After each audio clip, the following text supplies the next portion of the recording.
ගුණරත්න. හරි. දැන් බලන්න මෙන්න මෙතන මේ ඡේදේ කියනවා දැන් උග්ගසේන ගෙදරට දැන් උග්ගසේන ඉන්නකොට මෙතන මේ උග්ගසේන ඇත්තටම මේ සර්කස් දන්න මිනිස්සෙක් නෙවෙයි විද්වත් නැතුම් ශිල්පය දන්න කෙනෙක් නෙවෙයි. එතකොට දැන් කසාද බැඳලා බබා හම්බ වෙනවා උග්ගසේනගේ වයිෆ්ට. හරිද? උග්ගසේනගේ වයිෆ්ට බබා හම්බුනහම බබා නලවන්නේ කොහොමද? දැන් මේකේ කියනවා අර හින්ට් පාස් කරනවා කියලා කියන්නේ හින්ට් ගගහ ළමයා නලවනවා. කොහොමද? දොයි දොයි බබා බයි බයි බබා කියලා නෙවෙයි නේද? කොහොමද නලවන්නේ? ගැල් රකින්න උන්ගේ පුත, බර උසුලන්න උන්ගේ පුත, කුමකුත් නොදත්ත උන්ගේ පුත කියලා නලවනවා. ඔහොම නලවනකොට දැන් මෙයා හිතනවා උග්ගසේන හිතනවා මේ අනේ ඉතින් කාට හරි නේද අසරණේකට කියන කතාවක් වෙන්නේ නැති වගේ එකක් හිතනවා. හැබැයි ටිකක් වෙලා යනකොට උග්ගසේනට තේරෙනවා යකෝ මේ ගෑණි මට නෙමෙයි කියන්නේ. මගේ වයිෆ් වෙලා මට මේවා කියන්නේ කියලා හිතනවා. නේද? උට හිතෙන්නේ නැතිනේ උග්ගසේනට හිතෙන්නේ නැතිනේ මාර දේවල්. එතකොට එයාට ඒ හිතිච්ච එක කොච්චරද කියනවනම් දැන් හිතනවා අනේ ඔයා මට නේද මේ ටික කිව්වේ කියලා අහනවා. නිකන් ඔයා මට නේද ගෙදරදී ඔය කසාද බැංගු ජෝඩු රාත් වෙනකොට ටිකක් වෙලා ගිහිල්ලා යාළුනාට පස්සේ කියන්නේ අනේ ඔයා මට නේද? අනේ අපි ආයේ එහෙම කියාගන්න ඕනේ නෑ වගේ. එතකොට එතන මෙතන අහනවා ඔයා මටද ඒක කිව්වේ මැනිකේ කියලා. හරි? එතකොට එසේ වයිෆ් උත්තර දෙනවා කවුද? විද්වත් දී උත්තර දෙනවා. අනෙක් කාට කියම්ද තොපටම කොට ඇවිදිනා කටයුතුෙන් තොපම අරභයා කියමි. උඹටම තමයි කිව්වේ වෙන කෙනෙකුට කියන්නේ මෙතන වෙන කවුරුත් ඉන්නේ නැහැ. නේද? ඔයාටම තමයි කිව්වේ. උඹටම තමයි කිව්වේ. නැත්නම් තමුසෙට තමයි මේ කිව්වේ. තමුසෙට මේ කිව්වේ. එතකොට එහෙම කියලා කියනවා ඔයා ඉතින් මට ඔහොම කතා කරනකොට මම මේ ගෙදරින් නැහැ. මම යනවා යන්න. සාමාන්‍යයෙන් එහෙම. මම යනවා යන්න කියලා කියනවා. මම යනවා යන්න කියලා කිව්වාම අනේ ඉතින් තමුසෙට ඉන්න බෑනේ යනවා මට මොකෝ මට ප්‍රශ්නයක් නැහැ. මේ විද්වත් දියණියත් මේ එහෙම දෙකට නැවෙන චරිතයක් නෙවෙයි බලනකොට. හරි. එතකොට දැන් මෙතන ආය කියනවා ඕතමෝ තමාගේ රූ සම්පත් හැරගෙන සිටු පුත්‍රයාණන් තමාගේ කොල්ලෙකු කොටත් නොසිතයි. සිටු පුත්‍රයාණෝද මැගේ මේ අභිමානය මෑට වඩා සම්පත් ඇත්තන් ඇති හේයින් සම්පත් ඇති නිසා නොවේ. තමා ජාති සම්පන්න නොවන හේයින් ජාතිය නිසාත් නොවේ. රූපත් හේයින් ඒහා තමා දන්නා ශිල්ප නිසා පමණක් නිසාය. මෑ දන්නා ශිල්ප උගත් හේයින් මුත් සයන් සිද්ධ නොවන්නේ වේද ඇගේ ඒ බෑවුම් පළවා මමත් ශිල්ප උගනිමි. ඔන්න බලන්න අපිට වැදගත්ම කාරණාවක් කියන තැනත් ඔන්න ඔතන. බලන්න එතන කියනවා දැන් තමුසේ යනවා කියලා කිව්වනේ. උග්ගසේනට කිව්වා තමුසේ යනවා කියලා. කවුද කිව්වේ? විද්වත් දියණිය. එහෙම කිව්වට පස්සේ දැන් තමුසේ යනවා වුවාම දැන් මෙයා කල්පනා කරාද මට මගේ වයිෆ් මාව එලවන්න හැදුවා. එතකොට මම මේකිට ජීවත් වෙන්න දෙන්නේ නැහැ. නේද? මම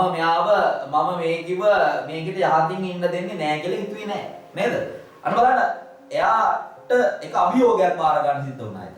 මොකද ඒ අභියෝගය? තමන්ගේ බිරිඳ සහ දරුවා දෙදෙනාම දාලා යන්න වෙනවා. ඇයි? බිරිඳ කියනවා ඵලයන් ගෙදරින්. ඉන්න බැයි නම් ඵලයන් ගෙදරින් මම ඔබටම තමයි මේවා කිව්වේ. නේද? එතකොට දැන් ඔන්න අපිට දෙන පොඩි කතන්දරයක් ඔතන කියනවනේ. උග්ගසේන අපිට මාර කතන්දරයක් කියනවා ඔතන. මොකද්ද ඒ කතන්දරේ? ඒ කතන්දරේ තමයි ළමයි දැන් සාමාන්‍ය පෞල් ජීවිතයක් ගත කරන මේ වයිෆ් හා හස්බන්ඩ් සැමියා සහ බිරිඳ ඔය දෙන්නට ඇතුලේ ප්‍රශ්න විසඳ ගන්න බැරි වෙනකොට නේද?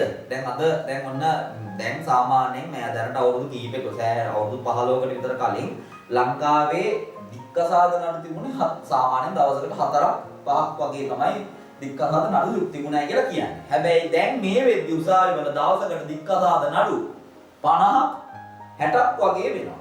ඇයි එහෙම වෙලා තියෙන්නේ? එහෙම වෙලා තියෙන්නේ අනවබෝධය. දැන් මේ උග්ගසේන ඇත්තටම මේ විද්වත් දියණිය ගැන ආදරෙන්ද කතාවද වෙන්නේ? ආදරේ නෙවෙයි. ඇයි ඒ? දැන් විද්වත් දියණිය දිහා බලන්න ගියා මේ විද්වත් දියණියගේ නටුම් බලන්න ගියා. විද්වත් දියණිය කොට නැඳන් නටනවා දැකලා මේ උග්ගසේනට විද්වත් දියණිය ගැන පොඩි ආසාවක් ඇති වුණා. ආදරයක් නෙවෙයි ආසාවක්. හරි? ලව් නෙවෙයි. ඒක ඇවිල්ලා මල පෙරේතකමක් වගේ එකක්. එහෙම ආසාවක් ඇති වෙලා දැන් සාමාන්‍ය මිනිස්සුන්ට දැන් ඕගොල්ලෝ පාරේ යනකොට ලස්සනට මේ කෙල්ලෙක් පාරේ යනකොට නිකන් නේද? කොට නැගලා යනකොට එම ආදරයක් ඇති වෙන්නේ නැහැ. ඇති වෙන්නේ ආසාව. පෙරේතකම. එතකොට ඒ පෙරේතකම හින්දා තමයි මිනිස්සුන්ට කැමති ඇඳුම් අඳින්න පුළුවන්. මේ සාමාන්‍යයෙන් දැන් කොල්ලෙකුට කොට කලිසමක් ගහගෙන පාරේ යන්න පුළුවන් නේද? හැබැයි ගෑනු ළමයි කොට නැගන් ගියොත් එම් පොඩ්ඩක් කියනවා නේද සංස්කෘතික ප්‍රශ්න කියයි ඔහොම කියයි ඊට පස්සේ නේද කොල්ලන්ගේ හැඟීම අවස්සනවා කියයි. එහෙමනේ කියන්නේ. එතකොට අවබෝධයක් නැතිකම අපි පාරේ වුණත් යන්න දන්නේ නැහැ. ගෑනු ළමයෙක් වුණත් ගෑනු ළමයෙකුට ගැළපෙන ඇඳුමක් ඇඳලා නේද? එහෙම පාරේ කැමති ඇඳුමක් ඇඳලා පාරේ යන්න බෑ. මම කියන්නේ මේ ඇඳුම් නැතුව යනවා කියන නෙමෙයි. එතකොට ඒ වගේ එකක් නේ. දැන් අවබෝධයක් නැතුව තමයි මේ දෙන්න හම්බ වෙලා වර අරයාගේ මේ ආසාව සංසිඳව ගන්න විද්දත්තියනියව විවාහ කර ගත්තා. ඊළඟට බබාලා හම්බ වුණා. හම්බ වෙලා විද්දත්තියනිය අර විදියට කිව්වා මෙයා ගියා. දැන් බලන්න මෙයා ගියේ කොහමද? මම ඔයා මට ඔය කතන්දර කියන්නේ මම මොකුත් දන්නේ නැහැ කියලානේ. මතක තියාගන්න මම ඉන්දියාවේ ඉන්න හොඳම සර්කස් කාර්යය නැත්තම් විද්‍යා ශිල්පයේ දන්න කෙනා වෙනවා. ආන්න එහෙම වෙනවා කියලා තමයි මෙයා අභියෝගේ වාරලා ගියේ. එතකොට මෙයා කල්පනා කරේ නෑ මට උඹ යන්න කිව්ව නිසා මම උඹට ජීවත් වෙන්න දෙන්නේ නැත්නම් ඕව මම මරනවා. එහෙම හිතුවේ නෑ කවදාවත්. එහෙම හිතුවේ නෑ. නේද? දැන් කසාද බඳපු ජෝඩුවක් සමහර කසාද තියෙනවා ළමයි ඒ කසාද කොච්චර ඉක්මනට කැඩෙනවද කියනවනම් මේ අර ෆොටෝ ඇල්බම් එක හදලා ඒ ඇල්බම් එක හදලා ඔක්කොම ඉවරලා ස්ටුඩියෝ එකේ තියෙනවා ගන්න යන්න කලින් දෙන්න දික්ක හදලා. ඔන්න බලන්න අනවබෝධි නේද? දැන් සමහර අය ගෙදරක කොහේ හරි මේ අම්මට තාත්තට ඕනිකමට කාරක් කොල්ලෙකුයි කෙල්ලෙකුයි දෙන්නෙක්ව සෙට් කරලා කසාද බඳිනවා. කිසි අවබෝධයක් නැතුවනේ කසාද බඳින්නේ. දෙන්න අඳුරන්නේ නැහැ. දෙන්න මොනවද කරන්න කියලා දන්නේ නැහැ. කළුද සුදුද කියලා හරියට දන්නේත් නැහැ. මොකද කොල්ලව හම්බෙන්නේ මේකප් තට්ටුව ගාගෙන නේද? ඒ හින්දා කෙල්ල කෙල්ලව හම්බෙන්නකොට තරු දාන්න තියෙන ශිල්ප ඔක්කොම දාගෙන තමයි කෙල්ලව හම්බෙන්නේ යන්නේ. ඊට පස්සේ දෙන්න අඳුරන්නේ නැහැ. දන්නේ අර දෙන්න අඳුරලා දීපු ටික ඔන්න පොඩ්ඩ කාටික කාලයක් කියලා කසාද කර ගන්නවා. ඔහොම වුණාම අවබෝධයක් නැතුව තමයි කසාද වදින්නේ. ඒ හින්දා ඒ කසාද ළමයි වැඩිකල් තියෙන්නේ නැහැ. ඒ කසාද වැඩිකල් තියෙන්නේ නැත්තේ හේතුව ප්‍රධාන හේතුව අනවබෝධය.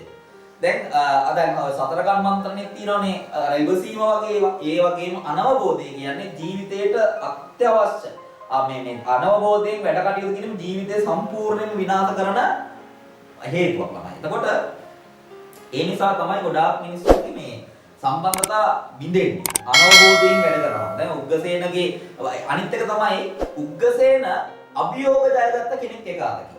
හොඳේ උග්ගසේන කියලා කියන්නේ ඔය අභියෝගේ ජයගත්ත කෙනෙක්.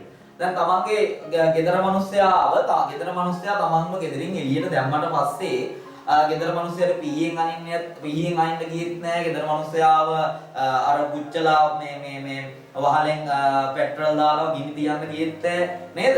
මම යන්නම්. හැබැයි මම ගිහිල්ලා නිකන් ඉන්නේ නෑ. මම ගිහිල්ලා කඩා වැටෙන්නේ නෑ. මම ගිහිල්ලා බෙල්ල වල දාගන්නේ නෑ. මම ගිහිල්ලා මොකද කරන්නේ? මම ගිහිල්ලා ඔයාට වඩා හොඳ දක්ෂ විද්‍යා ශිල්පියෙක් වෙනවා කියලා එළියට බහින්න. අන්න එහෙම නෙවෙයි අපි වෙන්න ඕනේ. අපි එහෙම නෑනේ. අපි එහෙම මොකක් හරි පොඩි දෙයක් වෙච්ච ගමන් නේද? අරයා පතෝ ඵලයක් කියලා කියපු ගමන් මොකද වෙන්නේ? අපි ගිහිල්ලා අපිට ඒක දරා ගන්න බෑ, වාව ගන්න බෑ. අපි ඒක මොකද කරන්නේ? කොහෙවත් ඉන්න මගුලක් හින්දා අපේ අර අම්මලා තාත්තලා අච්චර ලස්සනට හදපු ජීවිතේ අපි සම්පූර්ණයෙන්ම එක විනාඩියෙන් දෙකෙන් විනාශ කර ගන්නවා. ලෝකෙ ගොඩාක් ඔය වගේ දේවල් කතා වෙනවා ළමයි. ලෝකේ මතක තියාගන්න ඔය දික්කසාද ලංකාවේ දික්කසාද වැඩි වෙලා තියෙනත් ප්‍රධාන හේතුව ඒක.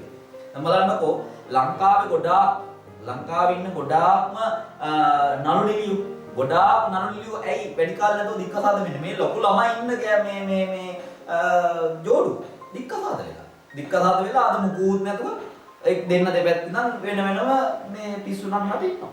කොහොමද වෙලා තියෙන්නේ? එහෙම සමහර අය කසාද දෙක තුන. ඉතින් ඒ වගේ. එතකොට අපි මිනිස්සුන්ට ගොඩක් අනිත් එක වෙලා තියෙන ළමයි ආසාවල් පස්සේ යනවා වැඩි. අපි අනවබෝධයෙන් වැඩ කරනවත් එකක් අනිත් එක තමයි ආසාවල් පස්සේ යන්න ගත්තහනොත් අපිට ගොඩාක් දේවල් නැති වෙලා යනවා. එතකොට ඒකත් අනවබෝධය. අනවබෝධයෙන් ආසාවල් පස්සේ යන්නේ නේද? අනවබෝධයෙන් යන්නේ. අපි හැම දෙයක්ම මොන දෙයක් කරා අවබෝධයක් ඇතුළු ආදරය කරත් අවබෝධයෙන් කරන්න ඕන. ජීවත් වෙනකොටත් කසාද බඳලා ජීවත් වෙනකොටත් අවබෝධයෙන් කරන්න ඕන.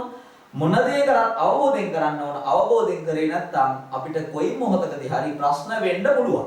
හරි?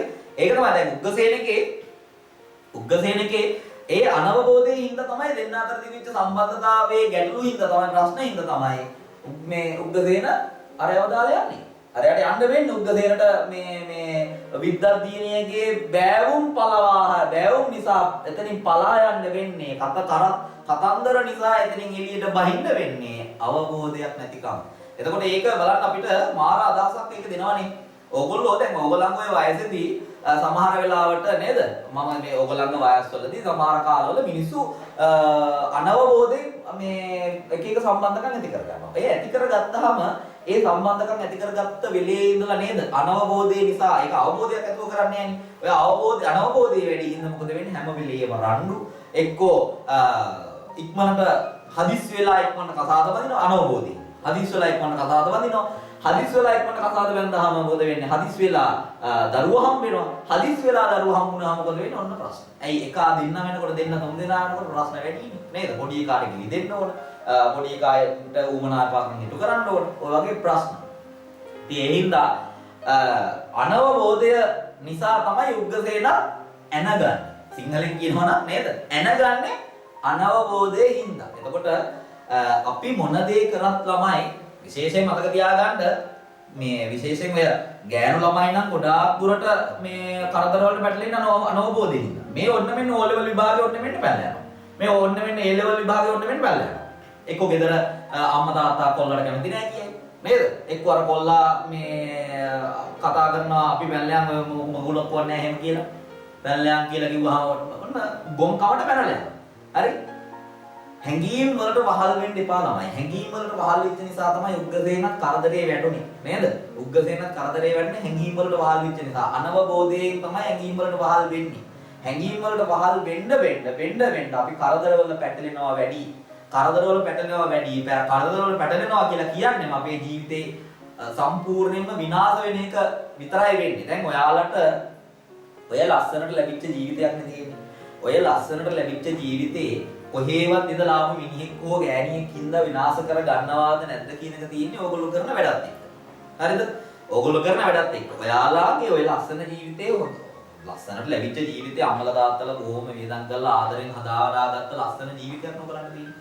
ඒ ලස්සන ජීවිතේ නැති කර ගන්න එක තීරණය වෙන්නේ ඕගොල්ලන්ගේ වැඩවලින්. හරි? ඒ ඕගොල්ලන්ගේ වැඩවලින්. නේද? කොච්චර කිව්වත් හැදෙන්න නැති මිනිස්සු ඉන්නවනේ. කොච්චර කිව්වත් හැදෙන්න නැති මිනිස්සු ඉන්නවා. එතකොට ඒ අනවබෝධයෙන් වැඩ කිරීම දැන් අර මේ අනවබෝධයෙන් වැඩ කිරීම නිසා තමයි මිනිස්සුන්ගේ ජීවිතත් සම්පූර්ණයෙන් විනාශ වෙන්නේ. රටක් වුණත් විනාශ කරන්න පුළුවන් අනවබෝධයෙන් වැඩ කරා.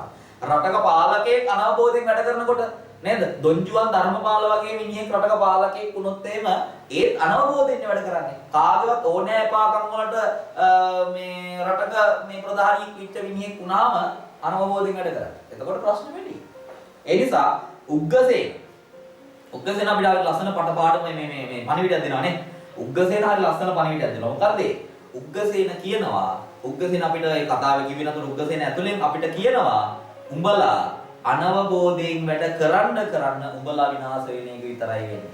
උඹලා ජීවිතේ තේරුම් අරගෙන වැඩ කරපල්ලා කියන එක උග්ගසේන කියනවා. ඒක ළමයි ඕගොල්ලන්ටත් මේ කෙල්ලෝ කොල්ලෝ හැමෝටම ඉතාම වැදගත්.